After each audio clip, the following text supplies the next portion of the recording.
वो देख लेते हैं सबसे पहले। तो ये आप लोगों को अब स्लाइड शेयर हो रही होगी, ठीक है। ये हम लोगों ने कल देख लिया था, और उसके बाद हमारे पास ओके ये हमने देखा, फिर उसके बाद हमने कुछ एमसीक्यूज डिस्कस किए। ओके अच्छा, अब यहाँ पे नेक्स्ट जो हम लोगों ने स्टार्ट किया था, ठीक है, ये बेसिक पॉइंट है। ये आप लोगों की जो की बुक है, आप लोगों की जो बुक है, सॉरी, जो आप लोगों ने फॉलो करनी है, वो पीटीबी यानी पंजाब टेक्स्ट बुक बोर्ड जो है, ठीक है, ये कुछ पॉइंट्स वहां से हैं, कुछ इससे थोड़े से हटके पॉइंट्स बताऊंगा, ठीक है।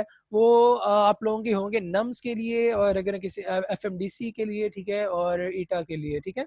तो ये पॉइंट्स भी आप लोग इससे हट के जो पॉइंट्स हो गए वो आप लोगों ने माइंड में रख लेने हैं। अच्छा, अब सबसे पहले जो हमें स्क्रीन पे एक चीज जो नजर आ रही है, दैट इज ईआर हमने कल पढ़ा था, एंडोप्लाज्मिक रेटिकुलम। फिर हमने कहा था कि ये सिंगल मेम्ब्रेनस होता है, ठीक हो गया। अच्छा, अब इसके अलावा इसका सेकंड जो रोल है, यानी मेजर इसका जो रोल आ जाता है, वो mechanical support and cell shape की मेंटेनेंस जो है वो कंट्रोल करना है। यानी हमारे पास जो सेल है, ठीक है, उसकी क्या कर रहा होगा, शेप को जो है वो मेंटेन कर रहा होगा, ठीक हो गया। अच्छा, अब फिर हमने कहा था कि जी जो हमारे पास एंडोप्लाज्मिक रेटिकुलम है, इसको हम दो हिस्सों में यानी दो स्ट्रक्चर में डिवाइड करते हैं ऑन द बेसिस ऑफ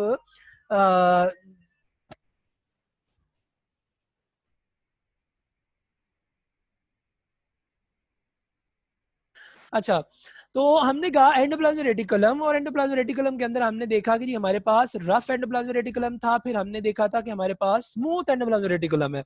अब यहाँ पे रफ एंडोप्लाज्मिक रेटिकुलम की अगर हम बात करेंगे तो सेंसेस ऑफ प्रोटीन में इन्वॉल्व है। उसके बाद हमारे पास सेंड यानी जो प्रोटीन्स वो प्रिपेयर कर रहा होता है। अब रफ एंडोप्लाज्मिक रेटिकुलम प्रोटीन क्यों बना रहा होता है, इसकी एक चीज याद रख लीजिएगा, उसकी रीजन क्या होती है। हमने पढ़ा था कि जो हमारे पास रफ एंडोप्लाज्मिक रेटिकुलम है, इनके सरफेस के ऊपर स्पेशलाइज्ड टाइप ऑफ ये पार्टिकल जो है वो नजर हो रहे होते हैं, ये वाले, ठीक है। ये आप लोगों को एंडोप्लाज्मिक रेटिकुलम के ऊपर जो है वो शो हो रही होंगे। ये एक्चुअल में छोटी छोटी फैक्ट्रियां हैं, ठीक हो गया, जो कि एक्चुअल में अमाइनो एसिड को कैप्चर कर रही हैं और प्रोटीन की जो है वो क्या कर रही होती हैं, सिंथेसिस कर रही होती हैं। तो बस याद रखनी है कि प्रोटीन सिंथेसिस में इन्वॉल्व है। अच्छा, ये प्रोटीन सिंथेसिस करने के बाद हमने कहा था कि जी जो एक्चुअल में ये फर्दर गोल्गी ऑपरेटर्स के साथ कनेक्टेड है और फर्दर साइटोप्लाज्म। तो एक्चुअल में क्या होगा कि ये फिर फर्दर उन प्रोटीन्स को साइटोप्लाज्म में भेज रही होती हैं, ठीक है, स्टोरेज के लिए या फंक्शन जो है वो परफॉर्म करने के लिए। अच्छा, अब हमारे पास दूसरी चीज आ जाती है SCR यानी स्मूथ एंडोप्लाज्मिक रेटिकुलम, ठीक है। स्मूथ एंडोप्लाज्मिक रेटिकुलम के अंदर ट्रांसमिशन ऑफ नर्व इंपल्स जो है वो हमारे पास आ जाता है, ठीक है, ये बुक में लिखा हुआ है वर्ड। उसके बाद ट्रांसपोर्ट ऑफ मटेरियल है, सेल के इनसाइड अगर मूव करना है या सेल के आउटसाइड अगर मूव करना है, तो उस हवाले से जो है वो मटेरियल की जो है वो ट्रांसपोर्ट में जो है वो आ जाता है, ठीक हो गया। अच्छा, अब हमारे पास याद रखिएगा कि यहाँ से अब एमसीक्यूज वो किस तरह से पूछ सकता है, किस तरह से हमारे पास जो एमसीक्यूज आते हैं, ठीक है, वो याद रखिएगा कि जो आपसे वो पूछ सकता है। यहाँ पे मैं बल्कि इसको जो है वो लिखता हूँ, एमसीक्यूज लिख देता हूँ, जरा नोट करिएगा, ठीक है।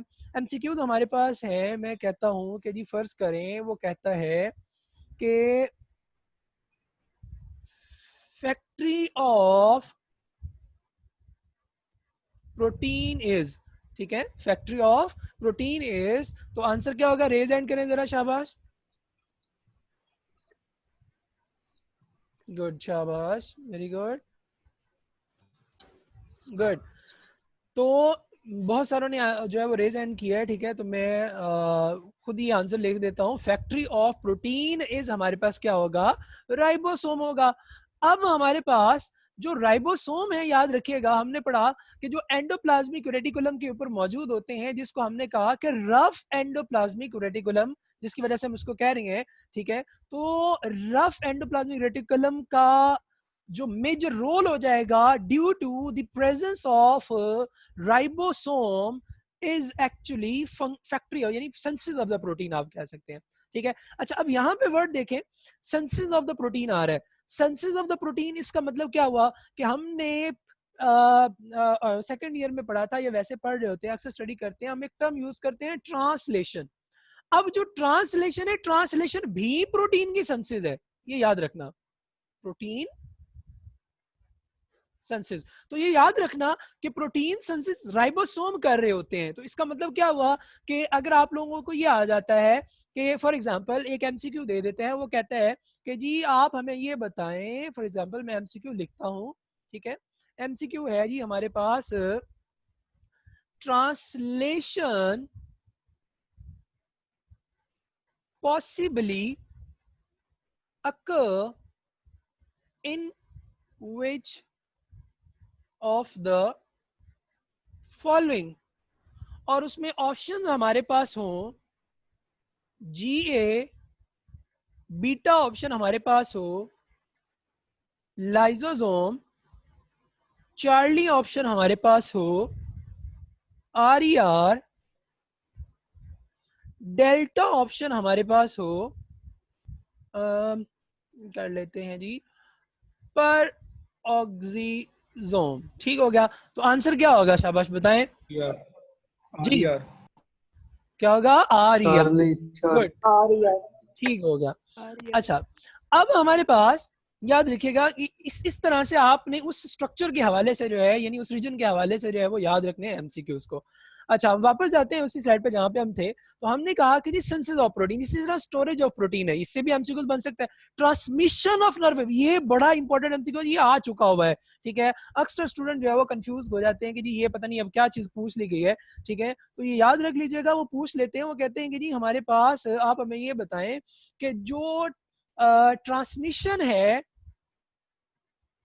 Transmission of nerve impulse is related to, alpha option है RER, बीटा है SER, डेल्टा है सिंपल ER, और सॉरी चार्ली है SER, और डेल्टा है हमारे पास GA। तो आंसर क्या होगा हमारे पास?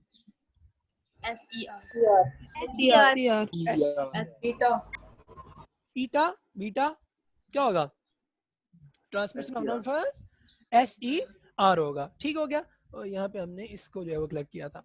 अच्छा, इसी तरह वो आपको एमसीक्यू दे सकता है कि जी अगर सिंपल वो आपको, अब ये बड़ा इंपॉर्टेंट एमसीक्यू है, ये भी आ चुका हुआ है, ठीक है। एमसीक्यू ये है कि वो कहता है कि जी mechanical support is provided by, alpha option देता है वो RER, बीटा ऑप्शन देता है वो SER, चार्ली ऑप्शन देता है वो सिंपल ER, डेल्टा ऑप्शन देता है वो गोल्जी ऑपरेटर्स। तो आंसर क्या होगा जी? ER, यस एग्जैक्टली ER हो। ठीक हो गया। तो अब ये आपने माइंड में बिठा लेना है, यानी एमसीक्यूज की डायमेंशन फाइंड करनी है कि एमसीक्यूज किस एंगल से वो पूछ सकता है। अगर आप लोगों को, मैं बार बार आप लोगों को डेली बेसिस पे ये कह रहा हूँ कि आपने एमसीक्यूज जो है वो खुद से जनरेट करने की कोशिश करनी है। तो इसका मकसद ये है, इसके बताने का पर्पज ये है कि आप लोग जब खुद से एमसीक्यूज बनाएंगे, ठीक है, तो उसका पर्पज ये होगा कि आप लोगों को एमसीक्यूज की अंडरस्टैंडिंग होगी। आप लोग डिफरेंट डायरेक्शंस को देखेंगे कि हम किस किस एंगल से, किस किस तरीके से जो है एमसीक्यूज को जो है वो क्या कर सकते हैं, तैयार कर सकते हैं। अच्छा, तो एक तो ये हो गया हमारे पास एंडोप्लाज्मिक रेटिकुलम से रिलेटेड। अच्छा, उसके बाद अगर हम सेकंडली मूव करते हैं तो हमारे पास गोल्जी ऑपरेटर्स का हमने देखा, हमने कहा था कि जो RER है, ठीक है, यानी जो न्यूक्लियर इन्वेलप है ये कनेक्टेड है RER के साथ, जो फर्दर हमने कहा कनेक्टेड है SER के साथ, और जो हमने फर्दर कनेक्टेड कहा गोल्जी ऑपरेटर्स के साथ, जिसके दो रीजन थे, एक हमने कहा सिस है, दूसरा हमारे पास क्या है, ट्रांस है। तो अब हमारे पास याद रखिएगा कि ये गोल्जी, अगर हम ऑपरेटर्स की बात करेंगे तो गोल्जी ऑपरेटर्स भी याद रखिएगा सिंगल मेम्ब्रेनस है। अब इसमें टर्म यूज करनी है, याद रखनी है डिक्टोसोम, ठीक है। ये हमारे पास याद रखना एक्चुअल में बिल्डिंग ब्लॉक्स होते हैं किस चीज के, गोल्जी ऑपरेटर्स के, गोल्जी बॉडीज के। ठीक हो गया। यानी आगे मैं दिखाता भी आप लोगों को कि किस तरह से हमारे पास बिल्डिंग ब्लॉक्स हैं। अच्छा, अब ये टर्म याद रख लीजिएगा डिक्टोसोम की, ठीक है, क्योंकि ये पीटीबी की बुक में नहीं है, ठीक है, मगर नम्स के अंदर जो है वो ये एक या दो दफा जो है वो पूछी जा चुकी है 2015-16 के अंदर कि हमारे पास डिक्टोसोम क्या है, ठीक है, तो उसमें उसने हिंट दिया था। तो अक्सरों का जो गोल्जी ऑपरेटर्स है, इसको भी, इसका जो दूसरा नेम है उसको भी हम डिक्टेसोम कह देते हैं, ठीक है। अगर इसको इंडिविजुअली कह देंगे तो वो हमारे पास क्या हो जाएगा, building blocks of Golgi operators. अच्छा, इसी तरह सर एक बार क्वेश्चन। जी जी, क्वेश्चन पूछे सर गोल्जी ऑपरेटर्स के जो बिल्डिंग ब्लॉक्स हैं उनको तो ब्लब्स ही बोला था कलम में, वो ना वहां ना से ना ना निकल ना के ना स्कूल ना अंडरपास में गए थे। ना, बिल्कुल भी नहीं। मैं आंसर करता हूँ, अभी एक दफा म्यूट कर रहा हूँ। देखें, हमारे पास जो ब्लेब्स थे ना, ब्लेब्स थे, ठीक है। अभी आप लोगों का आगे कॉन्सेप्ट क्लियर हो जाएगा, अभी फिलहाल गौर से सुने। ब्लेब्स क्या है, ठीक है, इनमें और डेक्टेसोम के अंदर आपको डिफरेंस क्लियर हो जाएगा, ठीक है। अच्छा, अब हमारे पास जो एक्सोसाइटोसिस है और एंडोसाइटोसिस रिलेटेड है। अच्छा, अब यहाँ पे याद रखिएगा, मैं यहाँ पे इसको आगे ले जाता हूँ पहले, ताकि आप लोगों को ये चीज समझ आ जाए। अच्छा, इसमें देखिए, एक्सोसाइटोसिस की मैंने टर्म लिखी है, एंडोसाइटोसिस की मैंने टर्म लिखी है। यानी गोल्जी ऑपरेटर जो चीजें प्रिपेयर कर रहा होता है, ठीक है, नॉर्मली उनको सेल से बाहर जो है वो ट्रांसपोर्ट कर रहा होता है। और इससे हटके भी एक फंक्शन है, जरा यहाँ पे अगर आप लोग देखें, ये एक एनिमेटेड छोटी सी आपको एनिमेशन शो हो रही होगी, जरा इसको फोकस रखना है, ठीक है। यहाँ पे हमारे पास जो है, मैं ये कह रहा हूँ कि ये मेरे पास है SCR, फर्ज करें, और SCR से ये जो चीजें निकल रही है ना, जिसको हम ट्रांसपोर्ट वेजिकल्स कह रहे हैं, समझ आ गई है, जिसको हम ट्रांसपोर्ट वेजिकल है, याद रखिएगा, ये हमारे पास ब्लेब्स होते हैं, छोटे छोटे, यानी जो थैलियां निकल रही होती है ना, इनको हम कह देते हैं ब्लेब्स, ठीक हो गया। अब ये इसमें इसका एक और नाम भी लिखा हुआ है, ट्रांसपोर्ट वेजिकल, ये बार बार शो हो रहा होगा यहाँ पे, ट्रांसपोर्ट वेजिकल, ठीक है, ट्रांसपोर्ट वेजिकल। अब इस एनिमेशन को याद रखना है, मैं आगे एमसीक्यू पूछूंगा इससे रिलेटेड। तो अब SCR से जो ब्लेब्स निकल रहे हैं उसको हम कह रहे हैं ट्रांसपोर्ट वेजिकल। ट्रांसपोर्ट वेजिकल हमारे पास एक्चुअल में जो सिस रीजन है, जो कन्वेक्स रीजन है, या हमारे पास जो फॉर्मिंग रीजन है, ठीक है, इसकी तरफ क्या हो रहे हैं, यहां से इस तरफ जो है वो फ्यूज हो रहे हैं, ठीक हो गया। और उसके बाद ये एक जो स्ट्रक्चर, यानी ये देखिएगा, ये एक जो स्ट्रक्चर आप लोगों को शो हो रहा है, दैट इज कॉल्ड एज डिक्टेसोम। ये एक स्ट्रक्चर, ये एक जो बॉडी है, मैंने इसलिए लिखा बिल्डिंग ब्लॉक। तो ये एक डिक्टेसोम है, ये दूसरा, ये तीसरा, चौथा। तो ये काफी सारे हमारे पास जो है, ये क्या है, डिक्टेसोम आपस में कंबाइन होकर गोल्जी ऑपरेटर्स जो है वो क्या कर रहे हैं, बना रहे हैं। अच्छा, अब यहां से क्या होगा, देखिएगा कि SCR से ट्रांसपोर्ट वेजिकल निकला, उसके बाद फर्दर वो मूव कर रहा है, ठीक है, सिस फेस की तरह, ठीक हो गया, और वहां से वो निकल रहा है किसकी तरह, इस गोल्जी वेजिकल डेक्टेसोम की तरह। और उसके बाद यहां से वो फर्दर क्या हो रहा होता है, हमारे पास रिलीज हो रहा होगा, ठीक है। तो अब ये जो रिलीज हो रहा है, ये वाला स्ट्रक्चर आपको नजर, इसको हम कह रहे हैं स्क्रीटरी वेजिकल। अब इससे रिलेटेड भी एमसीक्यू जो है वो पूछा जा चुका है। वो कहते हैं कि जी हमारे पास जो ट्रांसपोर्ट वेजिकल है, ठीक है, मैं इसको एमसीक्यूज की तरफ लेके जाता हूँ, ठीक है। वो कहता है कि जी आप हमें ये बताएं कि हमारे पास जो ट्रांसपोर्ट वेजिकल है, ठीक है, कलर चेंज करने दे मुझे जरा, यस। अब हमारे पास वो कहता है ट्रांसपोर्ट CLES वेजिकल्स, ओके, तो हमने कहा ट्रांसपोर्ट CLE वेजिकल्स और स्क्रेटेड थ्रो, ठीक हो गया। ऑप्शन हमारे पास है RER, बीटा है SCR, चार्ली है हमारे पास गोल्जी ऑपरेटर्स, और डेल्टा है सिंपल ER। तो अब ट्रांसपोर्ट वेजिकल कहां से सिक्रीट हो रहे थे, बताएं मुझे, पीछे आपने देखा अभी, SCR बीटा बीटा, गुड, तो याद SCR रखना, यस गुड। अच्छा, अब हमारे पास ये याद रखना है कि अब ट्रांसपोर्ट वेजिकल, अच्छा एक था ट्रांसपोर्ट वेजिकल, अब एक और एमसीक्यू भी था, आ रहा था वहां पे, एक स्ट्रक्चर आ रहा था, और वो हमारे पास था, वो ये था कि जी ये बताएं कि जो स्क्रीटरी वेजिकल्स हैं आर स्क्रीटेड बाय, और ऑप्शन हमारे पास यही ऊपर वाले हैं, RER, SCR, गोल्जी ऑपरेटर्स या ER। तो आंसर इस केस में क्या होगा, Golgi apparatus. Golgi apparatus होगा। अच्छा, अब इसको एक और तरह से भी कर सकते हैं, यानी एक इसका आंसर Golgi apparatus भी हो सकता है, ठीक है। इसके अलावा इसका वो आंसर जो है वो आप लोगों को दे सकता है, ठीक है। बताएं वैसे कौन सा दे सकता है आपके ख्याल में? Maturing phase, Trans phase. Exactly, maturing phase हो सकता है इसका आंसर, ठीक हो गया। इसी तरह वो आपको ट्रांस की भी ऑप्शन दे सकता है, ठीक है, यानी ट्रांस फेज। वो आपको जो है तीसरा कौन सा हमारे पास? मैच्योरिंग है, ट्रांस है और Concave. कनकेव, ठीक हो गया। तो अब ये आप लोगों ने आंसर याद रखने हैं किस हवाले से? स्क्रिटी। ये दोनों एमसीक्यू जो हैं वो 12 दफा पूछे जा चुके हैं कि हमारे पास mechanical support is provided by किसकी वजह से? ट्रांसपोर्ट वेजिकल स्क्रीट हो रही है, कहां से? स्क्रीटरी वेजिकल कहां हो रही है स्क्रीट, ठीक है, किससे हो रही है? अच्छा, और मैच्योरिंग जो है स्क्रीटरी फेज के हवाले से जो आगे ऑप्शन आ रही है। अच्छा, अब एक और मजे की चीज है। मजे की चीज क्या है? यहां पे हम कह रहे हैं transport vesicles are secreted through. अगर मैं इसी को ये कर दूं, transport vesicles are imported by, अब क्या होगा आंसर? बोले कहां से इंपोर्ट हो रही है? रफ जी, CR. SCR से आ रही है, आर्या? RER हाँ जी, बताएं, शाबाश। मैं SCR लेके जाता हूँ। SCR से. अब देखें यहाँ पे देखें, Golgi apparatus की cis phase नहीं होनी चाहिए. अभी हौसला करें, मैंने अभी ऑप्शन नहीं दिए, ठीक है। फिलहाल ये देखें, चीजों को अंडरस्टैंड करें। हमने क्या कहा है? क्वेश्चन मैंने क्या दिया आप लोगों को? क्वेश्चन मैंने ये पूछा कि हमारे पास जो ट्रांसपोर्ट वेजिकल है दैट इज इंपोर्टेड बाय, ठीक है। अब ट्रांसपोर्ट वेजिकल ये यहां से आ रही है, ये ट्रांसपोर्ट वेजिकल जो है यहाँ SCR से आ रही है, तो SCR के पीछे पड़ा हुआ है RER, ठीक हो गया।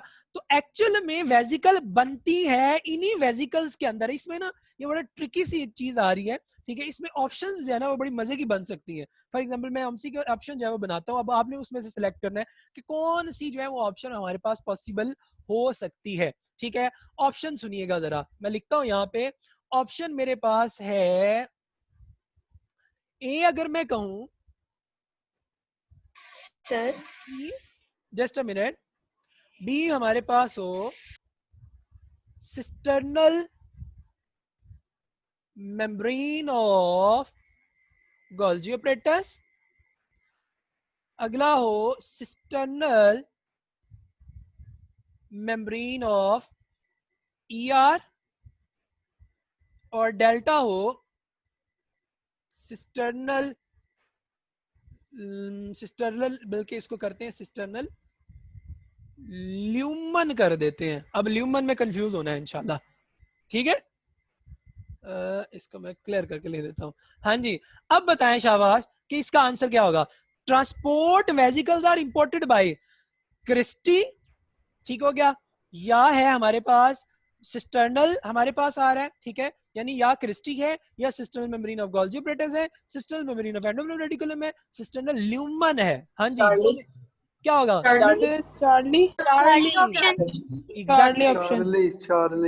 चार्ली ऑप्शन जो है वो हमारे पास आ जाएगा, ये याद रखिएगा, ठीक है। ये हमारे पास ऑप्शन को हम क्लिक करेंगे तो cisternal membrane of the endoplasmic reticulum. अब आप लोगों को मैं सिर्फ एक छोटा सा टॉपिक है उससे रिलेटेड एमसीक्यूज ऊपर नीचे कर रहा हूँ, अब कनेक्ट करें। अब अक्सर बच्चे मेरे से पूछते हैं जी सर ये जो आपने की वेजिकल वाला बताया है थोड़ा सा दोबारा बता दें। मैं बता दूंगा, परेशान नहीं हो, बता दूंगा दोबारा। इधर ही हो, इधर ही हो। फिलहाल सुने जरा गौर से, ठीक है। मैंने ये कहा कि हमारे पास जो ट्रांसपोर्ट वेजिकल है, ठीक है, ये हमारे पास जो है इंपोर्ट हो रही है, कहां से आ रही है, ठीक है। तो अभी हमने दूसरी स्लाइड पे देखा था, यानी जो हमारी स्लाइड चल रही थी, हमारा बोर्ड है, यहाँ हम स्लाइड पे देख रहे थे। यहाँ अगर तवज्जो करें तो हमने क्या कहा था कि जी SCR से हमारे पास जो है क्या हो रहा है यार, ये अभी स्टूडेंट दरमियान में कुछ जो है वो लीव कर जाते हैं खुद, या पता नहीं शायद इनका इंटरनेट कनेक्शन लॉस हो जाता है, ठीक है। अच्छा, अब हमारे पास SCR से हम SCR के पीछे RER पड़ा हुआ है। ये हमारे पास जो मेम्ब्रेन है, ये वाला ये जो स्ट्रक्चर आपको नजर आ रहा है दैट इज एक्चुअली हमारे पास क्या है, सिस्टर्नल मेम्ब्रेन है, और सिस्टर्नल मेम्ब्रेन किस चीज की है, एससीआर की। तो अब हम एमसीक्यूज को अगर हम गौर से देखें, ठीक है, कि जो एमसीक्यू हमारे पास है, तो एमसीक्यू हमने क्या कहा, हमने कहा कि जो एमसीक्यू है that is what, transport vesicle imported by, तो कहां से आ रही थी ये, एक्चुअल में cisternal membrane of the SCR, cisternal membrane of the ER से आ रही थी। अच्छा, अब इसमें एक और तरह से पूछ सकते हैं, ठीक है, मैं सिर्फ वर्ड लिख रहा हूं, आप लोगों ने खुद उसकी डायमेंशन याद रखनी है, एमसीक्यूज की डायमेंशन याद रखनी है। वो क्या हो सकती है कि वो आपसे पूछ सकता है फ्लैटेंड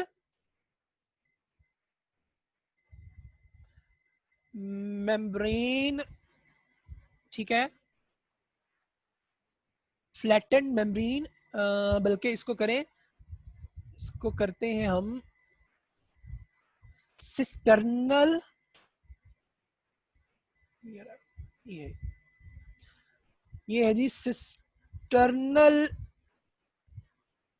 फ्लैटेंड मेम्ब्रेन, ठीक हो गया, ये ऑप्शन है। अच्छा, बी है सिस्टर्नल ट्यूबुलर और स्फीरिकल मेम्ब्रेन, ठीक हो गया, या आपको चार्ली दे सकता है वो क्रिस्टल मेम्ब्रेन कर ले, चले, वैसे ये वर्ड होता नहीं है मगर फिर भी ऑप्शन में लिख रहा हूं मैं सिंपल, या आगे आ गया नॉन। अब बताएं शाबाश कि स्टेटमेंट अगर यही हो कि transport vesicles are imported by, और ऑप्शंस ये दी हो कि cisternal flattened membrane, cisternal tubular spherical membrane, crystal membrane या नॉन, तो आंसर क्या होगा, बीटा Spherical membrane. जबरदस्त, गुड, शाबाश, ट्यूबुलर मेम्ब्रेन। गुड हो गया। यही चीज की तरफ मैं आपको एक्चुअल में लेके जाना चाह रहा हूं कि आप देखें, आपने, मेरा मेजर रोल ये बायोलॉजी कुछ भी नहीं है, हलवा है जस्ट, आपने याद ये रखना है कि यार जो टॉपिक आप बुक से पढ़ रहे हैं ना, आपको इसकी हर डायमेंशन के एमसीक्यूज की प्रिपरेशन माइंड में होनी चाहिए। अब मैं आपके सामने सर? बैठा हूं, जी जी, सर अल्फा क्यों नहीं हो सकता?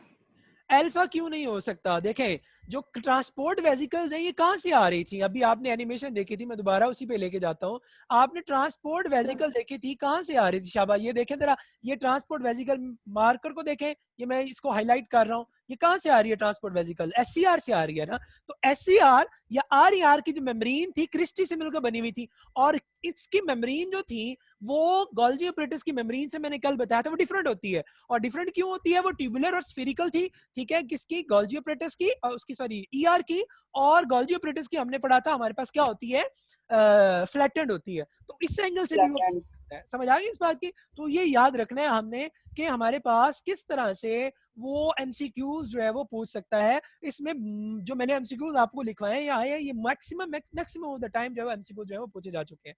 अच्छा, इसी तरह अब सर? आगे, जी, अगर हमारे पास ऑप्शन हो कि सिस्टर्नल मेम्ब्रेन ऑफ एससीआर और सिस्टर्नल मेम्ब्रेन ऑफ आरईआर, तो फिर ये ऑप्शन वो सिलेक्ट करेंगे। अगर एसईआर होगा, ये पीछे मैंने एमसीक्यू बना दिया, ये एसईआर की मेम्ब्रेन से निकल रही है, ठीक है, ये देखो ना यहाँ से, ये कहां से इंपोर्ट हो रही है, देखो ये एसईआर की मेम्ब्रेन से हो रही है, तो एसईआर ही ऑप्शन होगा, ठीक है, cisternal membrane of SER, very good. अब ये देखा ना, थोड़ा सा एमसीक्यूज आप लोगों को खुद अंडरस्टैंडिंग हो रही है कि यार ये ऑप्शन अगर हो सकती है स्टेटमेंट को, तो ये भी पूछी जा सकती है, ये भी पूछी जा सकती है। This is actually I want from all of you कि आप लोगों को डायमेंशंस एमसीक्यूज की माइंड में हो कि यार ये एमसीक्यू इससे इस एंगल से भी पूछ सकते हैं, इस एंगल से भी पूछ सकते हैं। खैर, अच्छा आगे हम मूव कर दें, तो यहाँ पे देखिएगा, हमने देखा कि एक तो हमारे पास आ गया जी गोल्जी ऑपरेटर्स, अब इसके फंक्शंस के ऊपर भी आ जाएं, तो फंक्शंस में जो ये 2-3 टर्म्स मैंने लिखी हैं, ठीक है, इससे रिलेटेड अदर टर्म्स भी हैं, ये भी बड़ी इंपॉर्टेंट है जो कि पूछी जा सकती हैं, ठीक है, वो है फंक्शंस रिलेटेड। अच्छा, फंक्शंस में पहला तो आ रहा है सेल सिक्रीशन, ये भी एमसीक्यू आ चुका है, वो कहते हैं cell secretion is related to Golgi operators. अच्छा, पेंक्रियास क्रीट ग्रेन्यूल्स, पेंक्रियाज कौन से जो है वो ग्रेन्यूल को स्क्रीट करता है, अगर आप लोग फर्स्ट ईयर के डाइजेशन वाले चैप्टर में जाएं, ठीक है, वैसे तो इन्होंने इस दफा यूएचएस लास्ट ईयर जब वो डाइजेशन वाले चैप्टर रिमूव कर दिया था, ठीक है, तो डाइजेशन वाले चैप्टर के अंदर पेंक्रियाज जो है, शाबाश मुझे बताएं कि कौन सी स्क्रीशन करता होगा जो कि डाइजेस्टिव सिस्टम के अंदर जो है वो इन्वॉल्व होती है। अच्छा, पेंक्रियाज की 2 स्क्रीशन होती है, एक एक्सोक्राइन होती है, एक एंडोक्राइन होती है। एंडोक्राइन कौन सी होती है, ये हार्मोनल होती है, और एक्सोक्राइन होती है सिंपल, जो स्क्रीशंस कर रहे होते हैं कहां पे, ठीक हो गया, ओपन स्पेसिस के अंदर, ठीक हो गया। तो एक्सोक्राइन, मैंने हिंट दे दिया, अब सबको आना चाहिए कि पेंक्रियाज की जो स्क्रीशन है जो एक्सोक्राइन होगी, ठीक है, और एंडोक्राइन होगी। शाबाश, मुझे रेज हैंड करके बताएं कि एंडोक्राइन स्क्रीशन ऑफ पेंक्रियाटिक क्या होगा?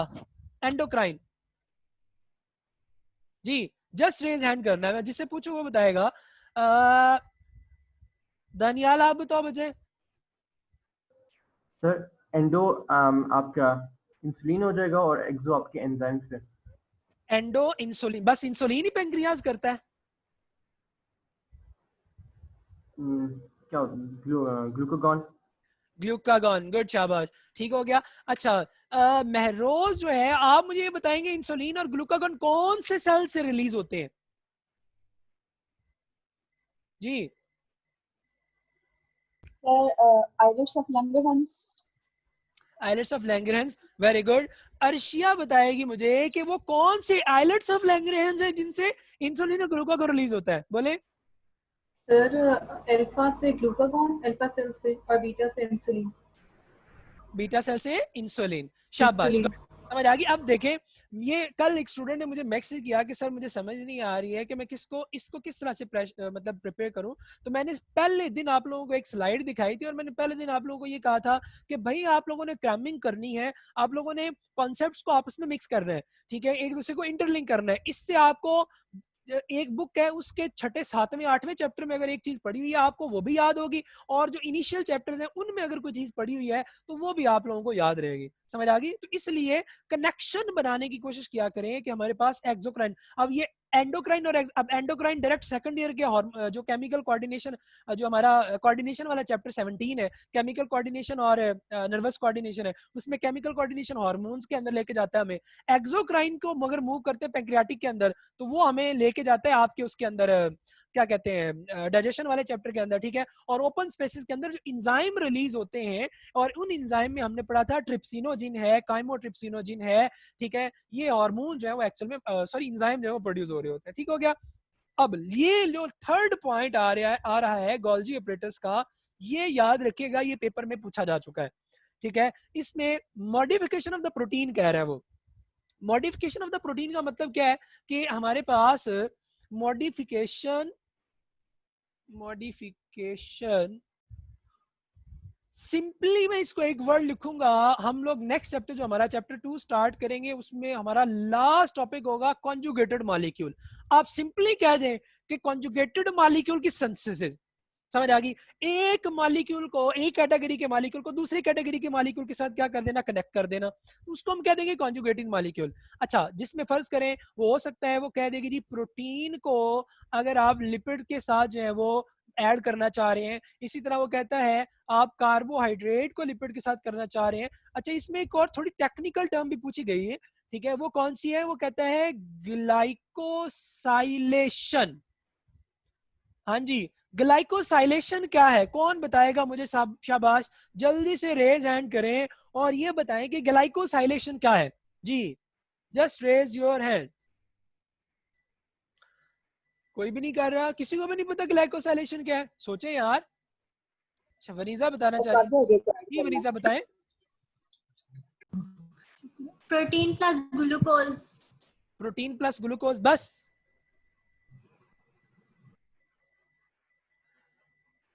अच्छा चले, कोई बात नहीं। बाबर बताएं आप।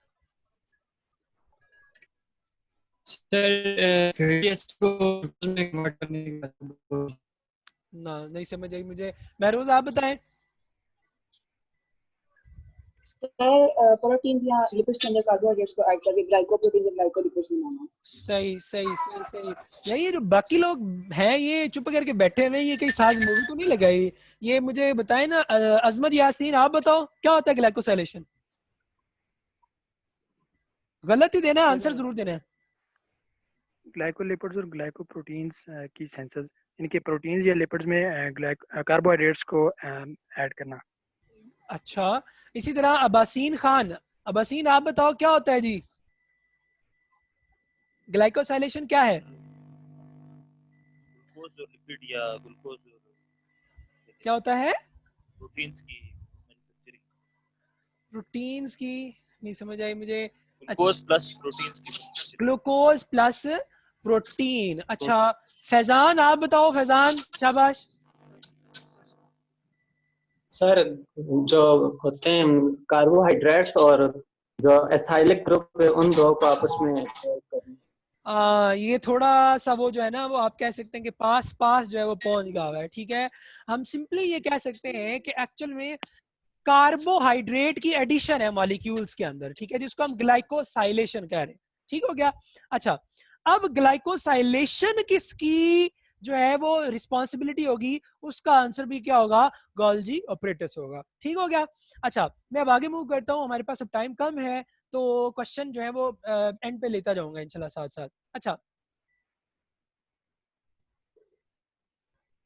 अब आ जाती है राइबोसोम्स के ऊपर। ठीक है, अच्छा अब हमने कहा कि हमारे पास जो स्ट्रक्चर था, न्यूक्लियस था, न्यूक्लियस के अंदर हमने कहा कि जी हमारे पास जो है सेल है, सेल में न्यूक्लियस है, न्यूक्लियस के अंदर हमने न्यूक्लियोप्लाज्म देखा, न्यूक्लियोप्लाज्म के अंदर हमने न्यूक्लियोलस देखा। ठीक है, अच्छा न्यूक्लियोप्लाज्म के अंदर क्रोमोसोम्स भी हमने देखे थे। वैसे बड़ी मजे की चीज, बड़े मजे का मुझे इंटरेस्टिंग एमसीक्यू याद आया है। ठीक है, ये मेरे जो स्टूडेंट है ये तो इनको तो पता होगा कि वो एमसीक्यू क्या है जो मैं भी पूछने वाला हूँ। ठीक है, मैं पूछता हूँ एमसीक्यू और जिसको आंसर आता हो वो जस्ट रेज हैंड करेगा। ठीक है, कोई शोर नहीं मचाएगा। एमसीक्यू है, बहुत आसान है और मैं उम्मीद कर रहा हूँ कि सब जो है वो इसका आंसर गलत ही देंगे शायद। अच्छा एमसीक्यू ये है कि नंबर ऑफ क्रोमोसोम, अर्शिया मुझे पता चल गया आपने रेज हैंड कर लिया, ये मेरे स्टूडेंट है मेरे ख्याल में, एफएससी वाले हैं। Number of chromosome in human, जी ऑप्शन मैं नहीं दे रहा, जिसको पता है रेज हैंड करे जी, सारों को करना चाहिए, बताएं।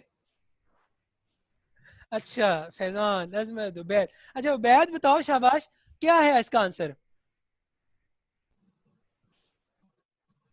ह्यूमन में नंबर ऑफ क्रोमोसोम कितने होते हैं? शाबाश, बड़ा आसान है, बोले।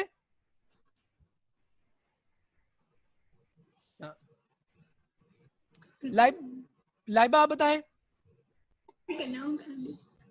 सर 46 क्रोमोसोम होते हैं शायद। शाबाश, वेरी गुड, गलत है, 46 क्रोमोसोम जो मैं कह रहा हूं गलत है।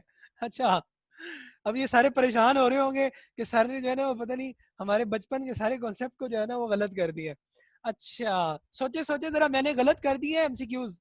ठीक है, आंसर जो बच्चों ने कहा था वो एमसीक्यू गलत कर दिया। अच्छा मुझे बताएंगे अलीना, आप कहाँ हैं, number of chromosome in human, जी बोले।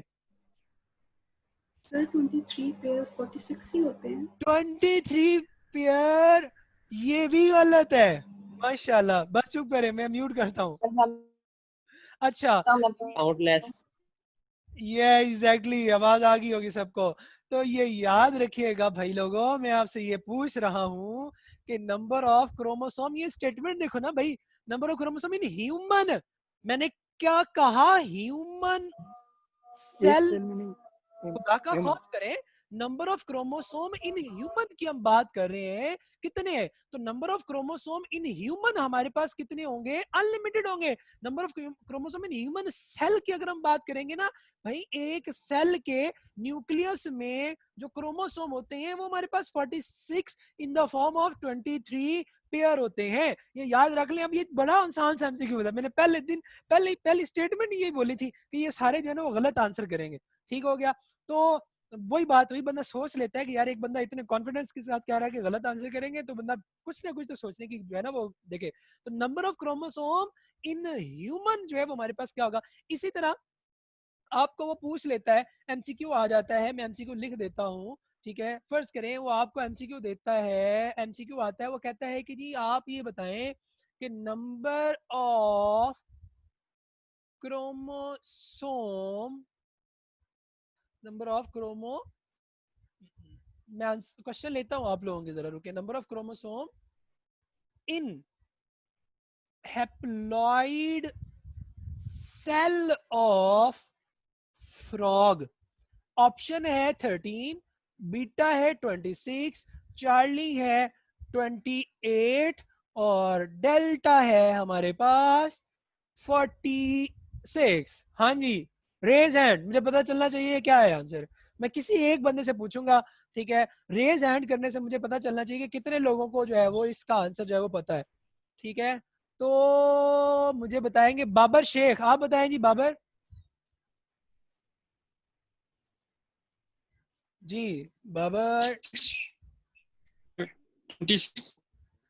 26 गलत हो गया, बिल्कुल भी नहीं। अब्दुल्ला बताओ आप।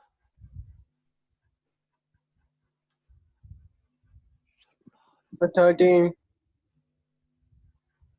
Third So 13.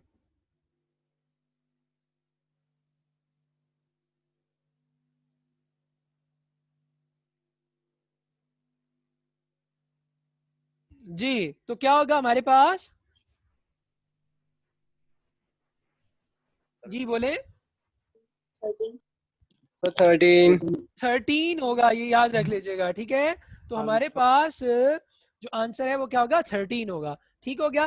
तो इसी तरह अच्छा अब दूसरी तरफ चलते हैं वापस। तो हमने शुरू किया हुआ था, हमने कहा था कि जी हमारे पास जो है वो कहाँ गया ये।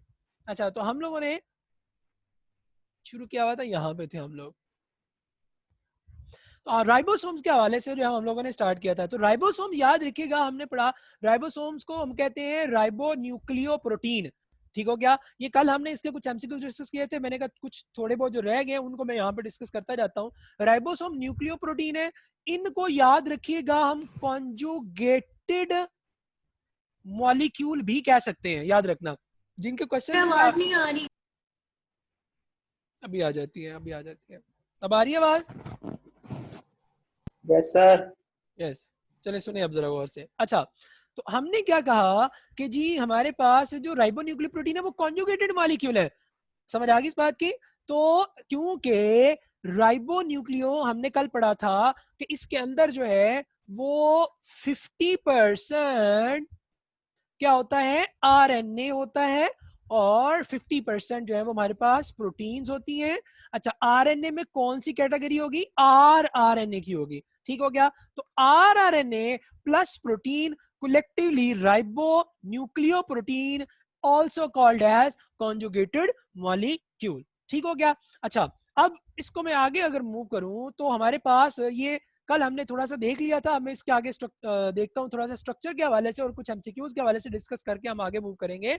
अच्छा, अब यहाँ पे अगर हम देखें तो हमारे पास प्रोकैरियोट और यूकैरियोट राइबोसोम दोनों जो है, याद रखना ये हमने पढ़ा था नॉन मेम्ब्रेनस जो है वो होते हैं। तो इसका मतलब क्या हुआ कि नॉन मेम्ब्रेनस जो ऑर्गेनल है वो प्लांट जो है सॉरी जो यूकैरियोट और प्रोकैरियोट दोनों के अंदर होते हैं। तो अब प्रोकैरियोट्स में 70s होते हैं, याद रखिएगा। यूकैरियोट में 80s होते हैं। 50s लार्जर सब यूनिट होता है, स्मॉलर सब यूनिट 30s होता है। ये मैं इसको लिख रहा हूँ, ये लार्जर है, ये हमारे पास जो है वो क्या आ गया? स्मॉलर। इसी तरह जो यूकैरियोट्स है इनमें 60 और 40 का कॉम्बिनेशन होता है। ये बड़ा आसान है, ये नंबर्स आपने याद रखने। एस हमारे पास फेटबर्ग यूनिट होता है जो कि हम नॉर्मली सेंट्रीफ्यूगेशन के लिए यूज करते हैं, ठीक है। जिस तरह नॉर्मली वेट के लिए हम किलोग्राम यूज कर लेते हैं, इसी तरह इनके हवाले से जो है हमारे पास ये सेडिमेंटेशन रेट के हवाले से असाइन किया जाता है। खैर, ये जरूरी नहीं है, सिर्फ ये याद रख लेना है कि 60s हमारे पास लार्जर सब यूनिट है, ठीक है। इसी तरह 30s हमारे पास है, इसी तरह हमारे पास 50 और 40 आ जाता है। अच्छा, इसी तरह अब एक एमसीक्यू आ गया जी, बड़ा इंपॉर्टेंट एमसीक्यू है। और एमसीक्यू क्या है कि जी ये बताएं राइबोसोम्स आर अटैच, ये लिखा हुआ है MCQ, ribosomes are attach to messenger RNA through. जी बताएं, शाबाश। ऑप्शंस मैं लिख रहा हूं। ऑप्शन ए है magnesium ion. Magnesium ion. Magnesium ion गलत है, चुप करके सुने जरा ऑप्शन। मैग्नीशियम आयन है ऑप्शन है। अच्छा, फिर है हमारे पास स्मॉलर सब यूनिट, फिर है लार्ज। बड़ी मेहरबानी होगी अगर बाकी चुप करके। माइक अपना बंद करें प्लीज। अच्छा, तो हमने क्या कहा? हमने ये कहा कि जी हमारे पास मैग्नीशियम है, उसके बाद हमने कहा सब यूनिट स्मॉलर सब यूनिट है, फिर हमने लार्जर सब यूनिट कह दिया, डेल्टा हमारे पास आ गया, नॉन मैं कह देता हूं। तो इसमें याद रखना राइबोसोम्स, ये वर्ड्स को देखें, ribosomes are attach to messenger, ये बुक की लाइन है और ये एमसीक्यू में दो एंटीडेस में 2-3 दफा आ चुका हुआ है, ठीक है। तो ये Smaller देखो, subunit. ठीक है, यस एग्जैक्टली, Smaller subunit. आते हैं स्मॉलर सब यूनिट होता है, ठीक हो गया। अब अगर जो मैग्नीशियम आयन के हक में थे उसको, उसकी अगर मैं उनके साथ चलूं तो उसके हवाले से स्टेटमेंट ये होगी जो अभी आप लोगों को शो हो रही है, अटैचमेंट ऑफ राइबोसोमल सब यूनिट्स इज कंट्रोल्ड बाय, यानी इसका मतलब क्या हुआ कि जो स्मॉलर सब यूनिट है ये लार्जर सब यूनिट के साथ इस तरह से आपस में जुड़ा होता है मैग्नीशियम आयन के थ्रू। ये याद रख लेना, ये किसके थ्रू जुड़ा होगा, मैग्नीशियम, यानी ये दोनों आपस में जुड़े होते हैं। और ये दोनों कब जुड़ते हैं, जब हमारे पास प्रोटीन सिंथेसिस होनी होती है, हमारे पास जब क्या होनी होती है, प्रोटीन सिंथेसिस। ये देखिए बड़ी मजे की डायग्राम आप लोगों को इंडिकेट हो रही होगी, जिसके अंदर जो है इसको गौर से देखिएगा। तो ये हमारे पास ये भाईजान जो है ये क्या कर रहे हैं, ये है हमारे पास मैसेंजर आरएनए। अब इसमें ये 5 प्राइम है, ये हमारे पास 3 प्राइम है।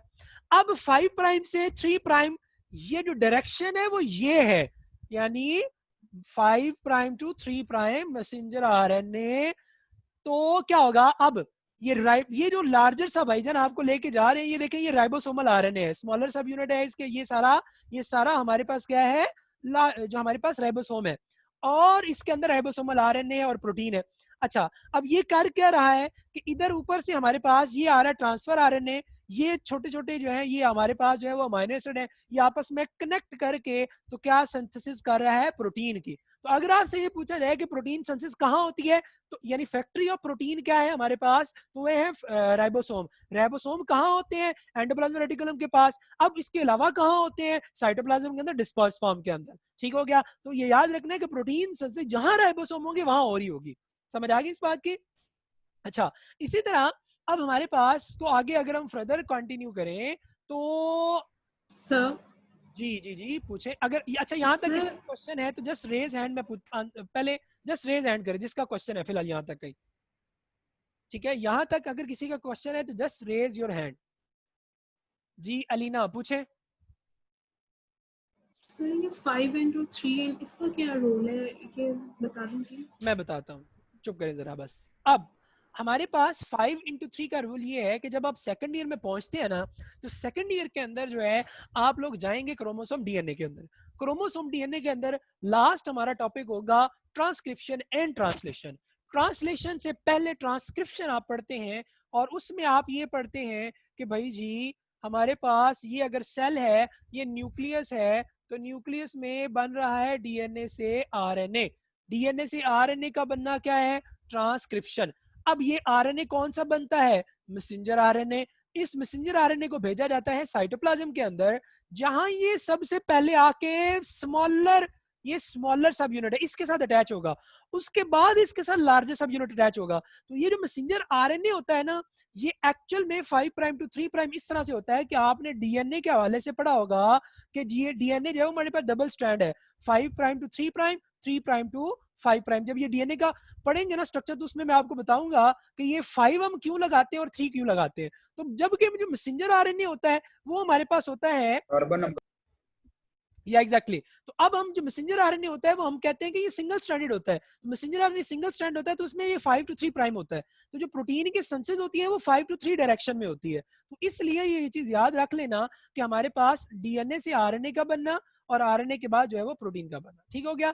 तो ये एक्चुअल में डायरेक्शन होती है कि एक धागा है, उसका एक कॉर्नर को फर्ज कर लो, हम अभी तक अंडरस्टैंडिंग के लिए कह देते हैं 5, दूसरे को कह देते हैं 3। उस आरएनए के ऊपर क्या होगा, यानी मैं इसको आसान में कह देता हूं, आपको यहाँ पे ले जाता हूँ, यहाँ पे समझ आ जाएगी, ठीक है।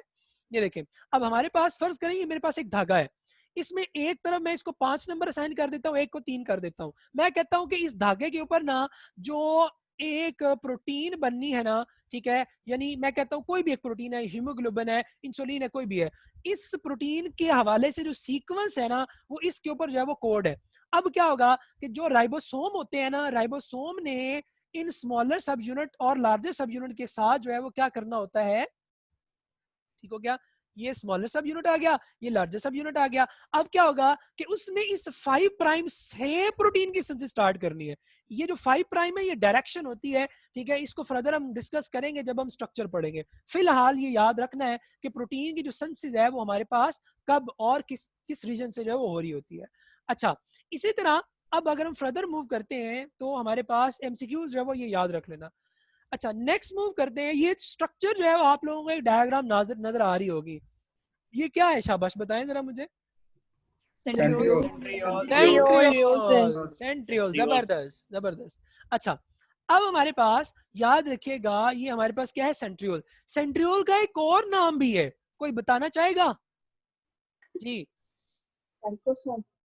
सेंट्रोसोम ना, बिल्कुल भी नहीं। एक और नाम है, बड़ा आसान सा है, ये काफी पुराने नम्स में आया था एक दफा, मैं बता देता हूं। इसको हम कहते हैं MTOC। अब MTOC क्या है? किसी को हिंट मिला और किसी को आंसर याद आ गया हो, बोले रेज हैंड करे। अगर किसी के सामने किसी का भी हाथ नहीं खड़ा हुआ, चेक करें जरा। MTOC हमारे पास होता है, याद रख लेना, लिख लेना, माइक्रो ट्यूब्यूल ऑर्गेनाइजिंग सेंटर। समझ आ गई? Microtubule organising centre. और ये कौन सी प्रोटीन से मिलकर बना होता है? ट्यूब्यूलिन से। कौन सी प्रोटीन से मिलकर बना होगा हमारे पास? ट्यूब्यूलिन से। अच्छा, अब इसमें ये स्ट्रक्चर ये जरा देखिएगा, मेरे पास ये सेल है फर्ज करें, और ये सेंट्रियोल जो है वो कहां कहां पे मौजूद होते हैं इसमें याद रखें। अच्छा, क्या प्लांट्स में मौजूद होते हैं सेंट्रियोल्स? No sir. मैंने जनरली पूछा प्लांट्स में होते हैं कि नहीं होते। तो अब इसमें मैं 2 टर्म लिखता हूं सबको साइलेंट करके। और टर्म क्या है? अगर हम बात करेंगे ना, ओहो चला गया तू ये। अगर मैं बात करूं स्मॉलर या लोअर प्लांट्स, ठीक हो गया, तो इनके अंदर ये मौजूद होते हैं। अगर मैं बात करूं हायर प्लांट्स, इनके अंदर मौजूद नहीं होते।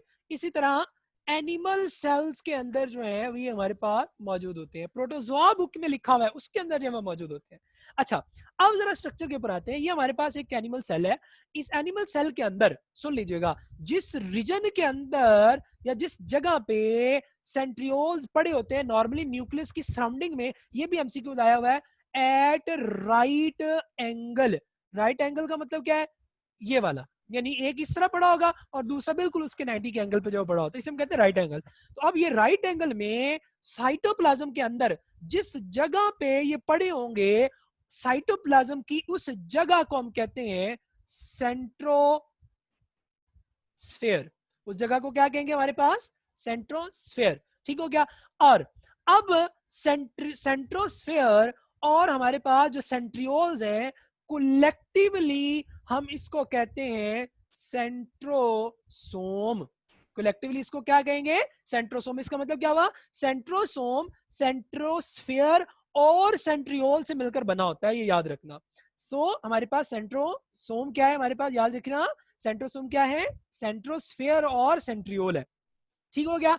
अब जरा यहाँ पे अब आपका टेस्ट भी स्टार्ट हो रहा है। सर ये सेंट्रोस्फेयर दोबारा एक्सप्लेन करें। सेंट्रोस्फेयर होता है साइटोप्लाज्म के अंदर जो जगह है, ठीक है, यानी फर्ज करें ये सेल है, सेल में ये है न्यूक्लियस, ये न्यूक्लियस की सराउंडिंग में ये पड़े हुए भाई, इस जगह पे, ये जिस जगह पे पड़े हुए उस जगह को सेंट्रोस्फेयर, स्फेयर आप कह लें, स्फेयर सरफेस के लिहाज से याद रख लें। और अब जिस जगह पे पड़े हुए वो है सेंट्रोस्फेयर, और उनको हम जो कुछ पड़ा हुआ है उसको कहते हैं सेंट्रियोल, कलेक्टिवली दोनों को कहते हैं सेंट्रोसोम। बात खत्म। अच्छा, अब आते हैं आपके इसके, अच्छा फंक्शन मैंने यहाँ पे लिखा हुआ है, फंक्शन के हवाले से सेल डिवीजन में इन्वॉल्व है और फॉर्मेशन ऑफ सीलिया के अंदर इन्वॉल्व है। अब ये इसके जो एमसीक्यूज बनते हैं ना, ये बहुत बहुत इंपॉर्टेंट है, और तकरीबन मैंने आपको पहले दिन जब आप लोगों को बताया था, ठीक है, तो वहां पे आपको याद होगा। अब जरा मैं यहाँ पे कुछ कैलकुलेशंस लिखूंगा, जरा इसको केयरफुली जो है वो आप लोगों ने माइंड में बिठा लेना है। और वो क्या है, जरा गौर से सुनना। एक सेल है मेरे पास, तो उसमें सेंट्रोसोम होंगे एक। ठीक हो गया। सेंट्रोसोम क्या होंगे हमारे पास? एक। अच्छा, एक सेल है तो उसके अंदर जो हमारे पास सेंट्रियोल, सॉरी सेल लिखना था, एक सेल है तो उसमें सेंट्रियोल कितने होंगे? 2 सेंट्रियोल। इसको जल्दी से लिख लीजिएगा साथ साथ, ठीक है? अच्छा, अगर हमारे पास एक सेल है तो उसमें पेयर ऑफ सेंट्रियोल क्या होंगे? ये भी आपको पता होना चाहिए। कितने पेयर होंगे? 1, याद रखना। ठीक हो गया? एक सेल में 1। अभी मैं आसान से लेके जा रहा हूं, अभी इसकी कॉम्प्लेक्सिटी 4-5 लाइनों का टॉपिक है और इसमें कॉम्प्लेक्सिटी कितनी घुसी हुई है वो अभी आपको पता चलना है। अभी मैं बिल्कुल आसान से लेके जा रहा हूं। एक सेल में एक सेंट्रोसोम, गौर से केयरफुली सुनना, एक सेल में एक सेंट्रोसोम, एक सेल में 2 सेंट्रियोल, एक सेल में 2 पेयर ऑफ सेंट्रियोल, एक पेयर ऑफ सेंट्रियोल। ठीक हो गया? अच्छा, अब अगर हम सेंट्रियोल को खुद से देखें तो वो एक सेंट्रियोल जो है, यानी हमने क्या कहा, 1+1 लिख रहा हूं, एक सेल के अंदर 2 सेंट्रियोल जो है वो होंगे। ठीक हो गया? ये सेंट्रियोल का स्ट्रक्चर बना हुआ है। सेंट्रियोल के स्ट्रक्चर में याद रखना हमारे पास क्या होते हैं, सेंट्रियोल के स्ट्रक्चर में हमारे पास क्या होंगे? ये जो आपको ये स्ट्रक्चर नजर आ रहा है 3 एक स्ट्रक्चर का, इसको हम कहते हैं माइक्रो ट्यूब्यूल ट्रिपलेट, आप कह सकते हैं। तो आप लोगों को ये एक सेंट्रियोल है, ठीक है? तो इस एक सेंट्रियोल के अंदर कितने माइक्रोट्यूब्यूल ट्रिपलेट नजर आ रहे हैं? 1 2 9 5, गुड, शाबाश। 7 8 और ये 9 खड़ा, 9 माइक्रोट्यूब्यूल ट्रिपलेट है। अब हर, इसका मतलब क्या हुआ, यहां देखना जरा। अब मैं एक सेंट्रियोल को लूंगा, ठीक है? एक सेंट्रियोल को लूंगा, याद रखना। एक सेंट्रियोल के अंदर कितने माइक्रोट्यूब्यूल ट्रिपलेट हैं जी? 9 माइक्रोट्यूब्यूल ट्रिपलेट। ठीक हो गया? अच्छा, इसी तरह अब जो माइक्रोट्यूब्यूल ट्रिपलेट है, इसमें हर ट्रिपलेट के अंदर आपको कितने कितने जो नजर आ रहे हैं? शाबाश, ट्यूब्यूल्स। 1 2 3 ट्यूब्यूल नजर आ रहे हैं। अब इसका मतलब क्या हुआ कि एक सेंट्रियोल के अंदर 9 अगर माइक्रोट्यूब्यूल ट्रिपलेट होते हैं तो एक जो माइक्रोट्यूब्यूल ट्रिपलेट होता है हमारे पास, वो 3 जो है ना उससे मिलकर बना होता है ट्यूब्यूल से। तो एक, ये मैं यहां लिख रहा हूं 3 ट्यूब्यूल्स। इसका मतलब क्या हुआ कि एक सेंट्रियोल के अंदर कितनी ट्यूब्यूल्स होनी चाहिए? 27 जबरदस्त, गुड हो गया। ठीक हो गया? अच्छा, अब मैं इसको वापस लेके जाता हूं। अब जरा गौर से सुनना। अब एक सेंट्रियोल में अगर 27 है तो 2 सेंट्रियोल में कितने होंगे भाई? 27 प्लस 27 इज इक्वल टू 54। समझ आ गई इस बात की? अब ये तो हो गया। अब इस चीज को माइंड में रखना जरा, ठीक है? अब मैं आप लोगों को क्वेश्चन की तरफ लेके जाता हूं। ये तो बड़ी आसान सी चीजें थी ना। अब जरा गौर से देखिएगा हमारे पास। ओके, इसको साफ करते हैं और हम अब एमसीक्यू लिखते हैं। और पहला एमसीक्यू हमारे पास है जी, एमसीक्यू है जी हमारे पास। मैं कहता हूं, अब जरा बताएं, एक मेरे पास है, अगर मैं ये कहूं कि एक सेल के अंदर, ओहो क्या हो गया, या एक सेल के अंदर ये बताएं कि कितने माइक्रो ट्यूब्यूल ट्रिपलेट होंगे जी? कितने होंगे? 18 जी, ये गुड हो गया। ठीक है, मैं इसको, यस, मैं आपकी आसानी के लिए ना इसको याद रह जाए 9+9 लिखूंगा।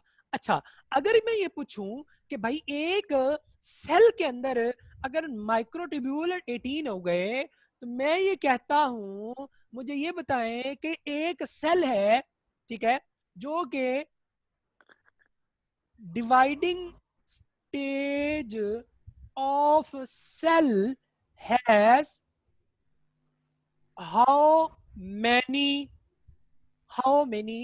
ट्यूब्यूल्स। जी बताएं, शाबाश। कितने 108 108 27 108 जी कौन सा आंसर है? 108 108 कौन सा होगा? 108। देखो एक सेल डिवाइड करता है, ठीक है, एक सेल डिवाइड करता है, तो हमने कहा कि ये जो सेंट्रियोल है क्या हो जाते हैं? डबल हो जाते हैं। जब सेंट्रियोल डबल हो जाते हैं इसका मतलब क्या हुआ? डिवाइडिंग स्टेज पे इस एक स्टेटमेंट से एमसीक्यूज कितने बनते हैं? Dividing stage of cell has how many tubules, ठीक है, इसको आसान करते हैं। Dividing stage of cell has how many centriole. जी कितने होंगे भला? 4 होंगे। अच्छा मैं कहूं पेयर कितने हैं तो कितने होंगे? 2 हो गया। अच्छा मैं कहूं सेंट्रोसोम कितने होंगे? हाँ जी 2 होंगे। अच्छा यस सेंट्रोसोम के पेयर कितने होंगे? 1 हो गया। गुड शाबाश। अब इसी को आगे आपने ऑटोमेटिकली क्या कर देना? डबल कर देना। 4 थे, 9 + 9 + 9 + 9 इज इक्वल टू क्या हो जाएगा? 36 माइक्रोट्यूब्यूल ट्रिपलेट। अच्छा इसी तरह 27 + 27 + 27 + 27 इज इक्वल टू 108। ये क्या हो जाएंगे? आपकी tubules at the time of cell at stage of cell. अच्छा अगर मैं कहूं, ठीक हो गया, अगर मैं ये कहूं कि जी मुझे ये बताएं कि अगर मैं ये लिखूं, जरा देखिएगा इसको, मैं लिख रहा हूं after cytokinesis divided cell has, ये सारी चीजें पूछूं तो फिर क्या होगा? बोले इनका ऑफ हो जाएगा। ऑटोमेटिकली वो जो ऑटोमेटिकली वही चीज, यस ऑटोमेटिकली वही चीज हो जाएगी जो हम जो बिल्कुल पहले हमने पढ़ा था। समझ आ गई इस बात की?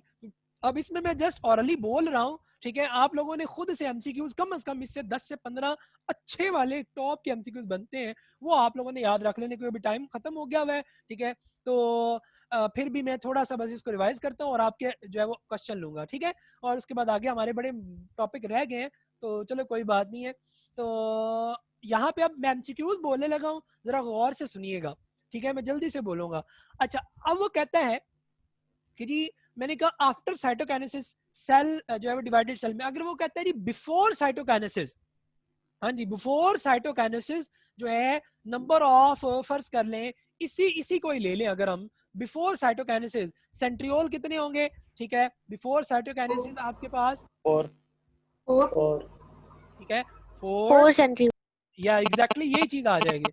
अच्छा अगर ये कहे, गौर से सुनना, अगर ये कहे कि बिफोर कैरियोकाइनेसिस फिर क्या होगा? 4 ही होगा, 4 ही होगा। गुड 4 ही होगा। भला क्यों होगा? क्योंकि बिफोर कैरियोकाइनेसिस की उसने जब स्टेटमेंट बोल दिया ना, इसका मतलब क्या है कि वो कहना चाह रहा है कि सेल अब इज गोइंग टू स्टार्ट, तो कैरियोकाइनेसिस से पहले नंबर ऑफ सेंट्रियोल का हिसाब किताब क्या होना चाहिए। समझ आ गई इस बात की? ये याद रख लेना, ठीक हो गया। अच्छा इसी तरह वो आपको कह देता है कि जी हमारे पास जो है फर्ज करें कि इसको एक तो हमने फॉरवर्ड ऑर्डर में देख लिया, अगर मैं रिवर्स ऑर्डर में ये पूछूं आप लोगों से, मैं ये कहूं कि जी मुझे ये बताओ यार कि मेरे पास टोटल जो है वो फर्ज कर लें 216, समझ आ गई? 216 जो है मेरे पास, मैं ये छुपा देता हूं, ये बताएं कि मेरे पास जो है ना 216 जो है वो क्या है? ट्यूब्यूल्स है। शाबाश, कैलकुलेट करके रखें। ट्यूब्यूल्स अगर 216 है तो पॉसिबली कितने सेंट्रियोल होंगे? जी 8 होगा। शाबाश, जबरदस्त, गुड हो गया। ठीक है, तो अब ये चीज होपफुली आप लोगों को ये माइंड में बैठ गई होगी। ठीक है, मैं इसको जो है वो अनडू कर देता हूँ। गायब हो जाओ भाईजान, नहीं होना, चल। अच्छा तो अब ये चीज याद रख लेनी, ठीक है।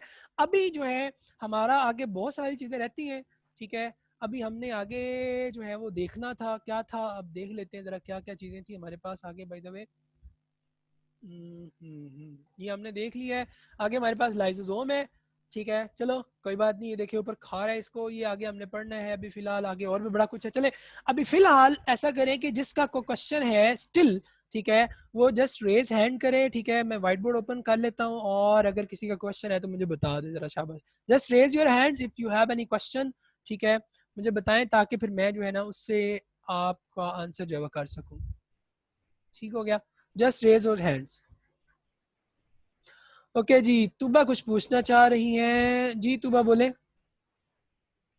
और सर मुझे पूछना था, जो अभी आपने बिफोर कैरियोकाइनेसिस का बताया कि 4 सेंट्रियोल्स होंगे, वो 4 किस तरह होंगे, 2 नहीं होंगे उसमें, लाइक 1 पेयर, क्योंकि अभी तक उसने डुप्लीकेशन स्टार्ट हुई ना कि वो तो आगे जाके स्टार्ट करेगा ना डिफरेंट प्रोसेसेस में। देखें, कैरियोकाइनेसिस मैंने टर्म बोली है, फिर मैंने उसकी एक्सप्लेनेशन भी की थी, आपने शायद नहीं सुनी और से। मैंने कहा कैरियोकाइनेसिस का जब वो उसने वर्ड बोला है ना, इसका मतलब क्या है कि सेल डिवाइड होना चाह रहा है। तो जब सेल डिवाइड होना चाह रहा है तो इसका मतलब क्या हुआ कि वो जो है वो जो उसके जो ऑर्गेनल है वो डबल हो चुके हैं, यानी पॉसिबली हम ये कह सकते हैं पॉसिबली कि सेंट्रियोल जो है वो डबल हो चुके हैं, ठीक है। अच्छा, इसको ना आपकी क्वेश्चन से मुझे एक और चीज भी याद आ गई है, सारे गौर से सुनना कि जो हमारे पास सेंट्रियोल है, ठीक है, हमने कहा कैरियोकाइनेसिस है, कैरियोकाइनेसिस के अंदर हमारे पास आपने सुना हुआ है कि डिवीजन होती है जिसको हम कहते हैं माइटोसिस, ठीक है, ऐसे ही है ना, यानी जो न्यूक्लियस की डिवीजन होती है उसके आगे फेजेस है, ठीक है, कौन कौन सी है, प्रोफेज है, मेटाफेज है, एनाफेज है, टीलोफेज है।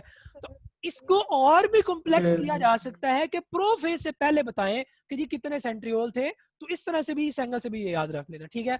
अच्छा जी, नेक्स्ट क्वेश्चन जो है वो हमारे पास अलीना है जी, अलीना बोले। तो सर हमने जो आपने बताया कि आफ्टर साइटोकाइनेसिस डिवाइडिंग सेल जो है उसके वही होंगे जो एक सिंगल सेल में। एग्जैक्टली, देखो साइटोकाइनेसिस क्या है, यस, साइटोकाइनेसिस क्या है, cell division of cytoplasm, division of cytoplasm. तो साइटोप्लाज्म का मतलब क्या है, दोनों सेल अलग अलग हो चुके हैं, तो फिर इसका मतलब क्या हुआ कि वो दोनों सेल अलग हो चुके हैं, तो उनके अंदर वही सिचुएशन रहेगी जो पहले थी, ठीक है, तो ये याद रखना, समझ आ गई ना सर? ओके, अभी मैं जिससे पूछूं वो जस्ट रेज योर हैंड, ठीक है, ऐसे शोर नहीं करे ताकि सबको समझ आ जाए। एहतिशाम बोले। जो असाइनमेंट दी है ना उस पे का क्वेश्चन के जो अरेंजमेंट है माइक्रोट्यूब्यूल्स की सेंट्रियोल के अंदर, वो किस क्लास है, 9+0 9+2, तो उसका ऑप्शन 9+2 है, वो किस तरह 9+2 आता है? हाँ गुड, जिस दिन मुझे असाइनमेंट्स आज होपफुली सबकी मिल जाएंगी। टेस्ट जो आप लोगों का है वो मेरे ख्याल में बायो का है 15 को, संडे, पहले संडे ऑफ नहीं था, ठीक है, तो अभी मैंने कि सारे संडेज जो है आप लोगों के ऑफ करवा दिए ताकि आप लोग रिलैक्स होके ये ना सारा दिन कंप्यूटर के सामने बैठ बैठ के ना तो कंप्यूटर से जो है वो कंप्यूटर ही बन जाए, तो इसलिए मैंने संडेज ऑफ करवा दिए सारे, ठीक है। और इसके अलावा जो है जो टेस्ट है ना वो अब आप लोगों का बायो का है संडे के बाद, यानी संडे आपके पास होगा, अच्छे से उसको तैयार कर सकेंगे। असाइनमेंट जो है वो कोशिश करें मुझे आज भेज दें, ठीक है, तो असाइनमेंट जब मुझे सबकी मिल जाएंगी फिर उसके बाद मैं इसकी डिस्कशन करूंगा, ठीक है, डिस्कस करूंगा, जरूर करूंगा, परेशान नहीं होना इस हवाले से, ठीक है श्याम। ओके अर्शिया, अर्शिया बोले।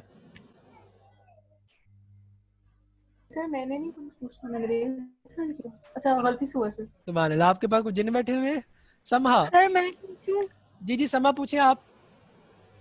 सर जो असाइनमेंट ग्रुप में आई हुई वही आपको सबमिट करवानी है ना? हाँ जी, फिलहाल वही करनी है, ठीक है, जो मैंने आपको ग्रुप में भेजी हुई है, सही है। अच्छा सर जो ये आपने समझाया है इसकी एक्सप्लेनेशन बुक में है? हाय एक मिनट, अभी ये जिसने भी पूछा है मैं गलती से उसको जो है वो कर बैठा हूँ। बुक में सिंपल 4 लाइनों का टॉपिक है, ठीक है।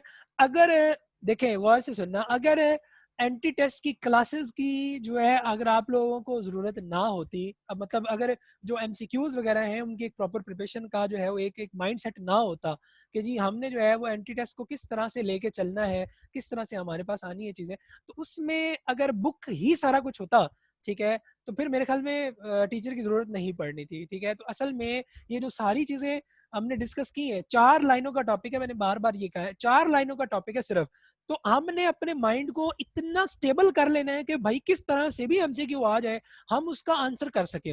तो इसकी ये जो सारी एक्सप्लेनेशन मैंने लिखी है ना, ये आप लोग इसकी पिक्चर बना लें, ठीक है, आप लोग इसको नोट डाउन कर लें प्रॉपरली, ताकि ये चीजें आप लोगों के पास सेव रहे।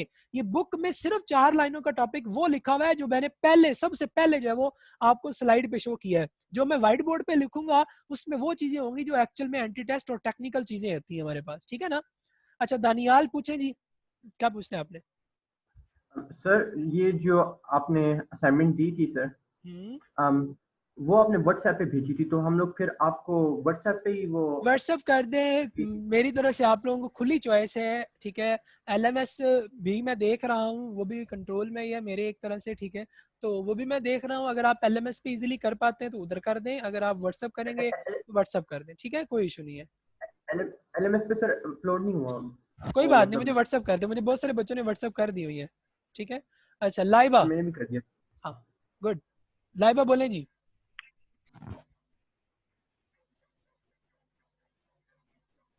लाइबा बोले, शाबाश।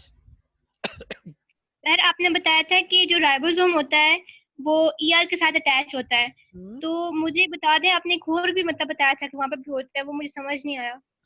जो राइबोसोम्स होते हैं वो ईआर के साथ यानी रफ एंडोप्लाज्मिक रेटिकुलम के साथ अटैच होते हैं, और दूसरा साइटोप्लाज्म के अंदर डिस्पर्स फॉर्म के अंदर भी होते हैं, ठीक है। Thank you. हाँ, इसका मतलब क्या, प्रोटीन सिंथेसिस दोनों जगहों पे चल रही होगी, ठीक है। ओके, तो उसके बाद है महनाब जी, महनाब बोले।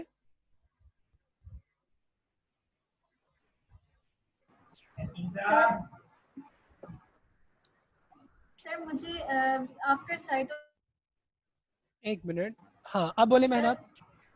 सर आफ्टर साइटोकाइनेसिस वाला एमसीक्यूज जो है वो थोड़ा सा समझा दें सेंट्रीज के हवाले से। आफ्टर साइटोकाइनेसिस का मतलब ये है, साइटोकाइनेसिस कहते हैं सेल के डिवीजन को। सेल दोनों डिवाइड हो गए, ठीक है, दोनों सेल अलग अलग हो गए। जब दोनों सेल अलग अलग हो गए तो इसका मतलब क्या हो गया, ये देखें जरा, ये यहाँ पे ये सेल है, ठीक है। अब ये इसने क्या कर लिया, अपने आप को, किधर चला गया, यहाँ पे बता देता हूँ, चले। ये देखिए, अब ये सेल है, अब इसने डिवाइड करके 2 सेल्स में डिवाइड हो गया। अब इसके अंदर भी अपने 2 सेंट्रियोल हैं, इसके भी अपने 2 सेंट्रियोल हैं। तो उसी लिहाज से आप लोग याद रख लें कि हमारे पास जो है वो जो बाकी जो चीजें हैं, सेंट्रोसोम है, माइक्रोट्यूब्यूल है या ट्यूब्यूल्स है, वो किस तरह होंगी, ठीक है। ओके, मुनीबा बोले। Thank you sir. सही, मैंने आपसे कहा था कि वाला दोबारा बता दें, आपने आपकी आवाज समझ नहीं आ रही, क्लियर नहीं आ रही मुझे। जैसे आपने स्क्रीटरी वेजिकल वाला बताया था, दोबारा बता दें। कौन सा वाला? Excretory vesicle. स्क्रीटरी वेजिकल जो है उसके लिए हमें स्लाइड पे जाना पड़ेगा, ठीक है। अच्छा, जो स्टूडेंट लीव करना चाहते हैं, ठीक है, वो इजीली लीव कर सकते हैं। जिनके क्वेश्चंस हैं, ठीक है, वो अगर वो क्वेश्चन के आंसर सुनना चाहते हैं तो वेलकम, वो इधर ही रहे। वैसे क्लास का टाइम खत्म हो गया है, ठीक है। तो मैं फिलहाल सिर्फ ये क्वेश्चंस के लिए जो है वो सुन रहा हूँ स्टूडेंट्स के, ठीक है, और उन्हीं को आंसर करूंगा। अगर किसी का क्वेश्चन है तो वेट करेगा, मैं रुक जाऊंगा फिलहाल। अच्छा, स्क्रीटरी वेजिकल्स का बच्चे पूछ रहे थे। ये देखिए स्क्रीटरी वेजिकल यहाँ पे जो है ना, ये यहाँ पे मैंने एनिमेशन लगाई हुई है, ये इसको गौर से देखें, ये गोल्जी वेजी अपरेटस है। तो इससे ये इधर से जो है वो आ रही है हमारे पास। स्लाइड नहीं शो हो रही। अच्छा, एक मिनट, अभी हो जाती है। ओके जी, स्लाइड शो हो जा भाईजान, ये अब हो रही है ना, ठीक है। अब देखें जरा, ये SCR से हमारे पास यहाँ से निकल रही है ट्रांसपोर्ट वेजिकल, ठीक है, और ये यहाँ से आगे जो है, यहाँ से ये देखिए आप मार्कर को, ये स्क्रीटरी वेजिकल है। समझ आ गई इस बात की? ये स्क्रीटरी वेजिकल है जो कि गोल्जी ऑपरेटर से निकल रही है, ठीक है, और गोल्जी ऑपरेटर की साइड से निकल रही है, याद रखना, ट्रांस से, कनकेव से, मैच्योरिंग से, ठीक हो गया। अच्छा जी, ओके, एमन जी, एमन बोले। सर ये गोल्जी ऑपरेटर्स में क्वेश्चन था वो ब्लेब्स वाला, तो सर ये द टायरोसोम ब्लेब्स के फ्यूजन से बनता है? यस एग्जैक्टली, बिल्कुल ठीक है, ठीक है। ओके, नूर किधर गई? नूर मेरे ख्याल में भागे हैं। अच्छा, ये ग्लाइकोसाइलेशन दोबारा बता दें। ग्लाइकोसाइलेशन हम कहते हैं, आप सिंपली ये काम करो कि कार्बोहाइड्रेट को आप किसी भी अदर बायोमॉलिक्यूल के अंदर ऐड कर रहे हैं ना, ठीक है, तो वो हमारे पास क्या हो जाएगा,